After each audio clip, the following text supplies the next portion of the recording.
नमस्कार मैत्रिणींनो, स्वागत आहे तुमचं अनिताच मराठी रेसिपीमध्ये।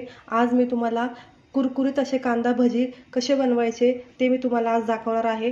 चला तर मग मी तुम्हाला साहित्य दाखवते। इथे मी मीडियम साईजचे 5 कांदे घेतलेले आहेत, तर मी तुम्हाला ते आता कसे कट करायचं ते दाखवते।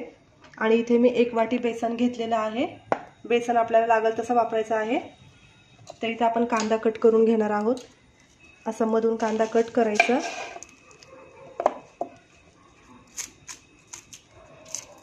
आणि एकदम पातळ असा आडवा कांदा धरायचा।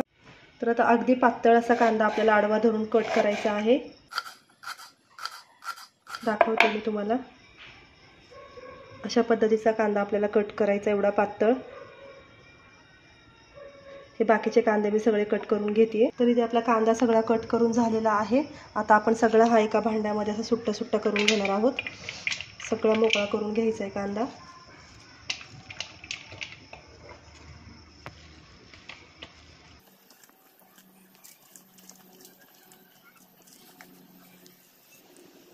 तर मैत्रिणींनो, इथे मी कांदा सगळा मोकळा करून घेतलेला आहे। आता आपला कांदा मोकळा करून झालेला आहे। याच्या पुढची प्रोसेस आपल्याला पटकन करायची आहे, कारण मैत्रिणींनो कांदा हे पाणी पटकन सोडतं। त्याच्यामुळे आता आपण याच्यामध्ये चवीपुरतं मीठ टाकून घेणार आहोत। मीठ टाकल्यानंतर हा सगळं असं मीठ चोळून घ्यायचं आहे कांद्याला।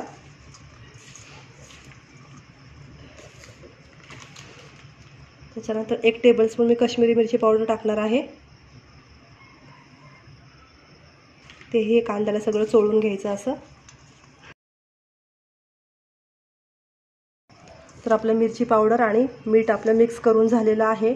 तुम्हाला आवडत असेल तर याच्यामध्ये तुम्ही धने देखील घालू शकता, पण मी याच्यामध्ये काहीच घातलेलं नाही। फक्त मिरची पावडर, मीठ आणि बेसन आपण याच्यात टाकणार आहोत। तर इथे आपल्याला थोडं थोडं करून बेसन टाकायचं आहे आणि आपण असं मिक्स करून घेणार आहोत। तर आपण अजून थोडंसं बेसन घेणार आहोत।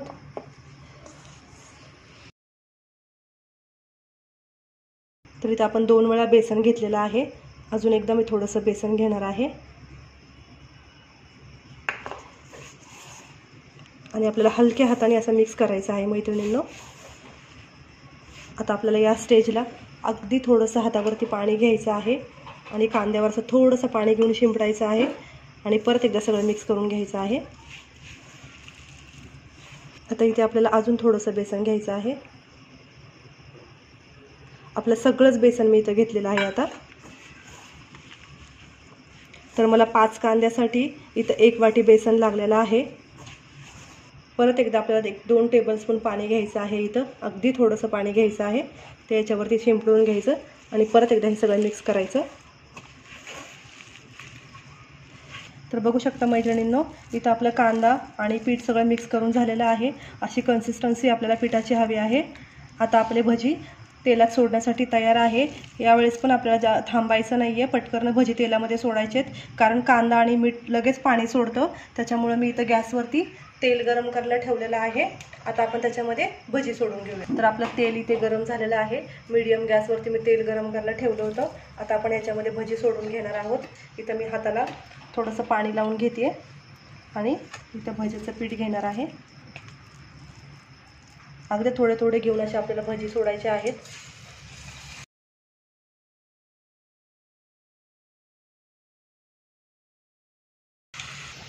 तर मैत्रिणींनो, कुठेही इथं गॅस जास्त वाढवायचा नाही आहे आपल्याला। स्लो गॅसवरतीच आपल्याला भजी तळून घ्यायचे आहेत। जर गॅस फास्ट केला तर भजी वरतून करपतील आणि आतून कच्चे राहतील। त्याच्यामुळे मीडियम गॅसवरतीच आपल्याला हे भजी तळून घ्यायचे आहेत। तर बघू शकता तुम्ही, आता आपण भजी उलटे करून घेणार आहोत।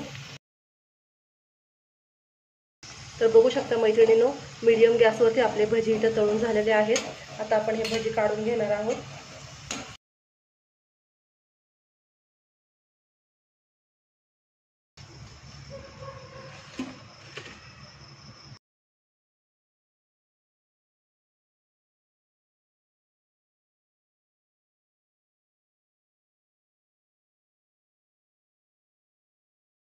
तर मैत्रिणींनो, बघू शकता इथं आपले सगळे भजी आता तळून झालेले आहेत। एक भजी मी तुम्हाला तोडून दाखवते, किती कुरकुरीत आपले भजी झालेले आहेत। बघू शकता तुम्ही, आवाज पण तुम्ही ऐकू शकता. कुठलंही याच्यामध्ये तांदळाचं पीठ नाही आहे, कॉर्नफ्लॉवर नाही आहे, काही नाही. तरी आपले भजी अगदी कुरकुरीत झालेले आहेत. फक्त बेसन आणि कांदा याच्यासोबत केलेले आहेत. तर तुम्ही नक्की हे ट्राय करा भजी आणि बनवून बघा. मला कमेंटमध्ये नक्की सांगा आणि माझ्या व्हिडिओला लाईक करा, माझ्या चॅनलला सबस्क्राईब करा. Bye bye.